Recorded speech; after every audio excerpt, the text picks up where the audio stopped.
కూర్ముడై మహావిష్ణువు వెలసిన దివ్య క్షేత్రమిది.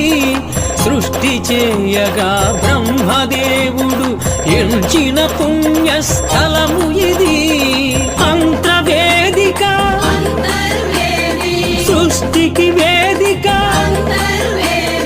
నీలకంఠుడే క్షేత్ర విభునిగా వెలసిన పుణ్యతీర్థమిది.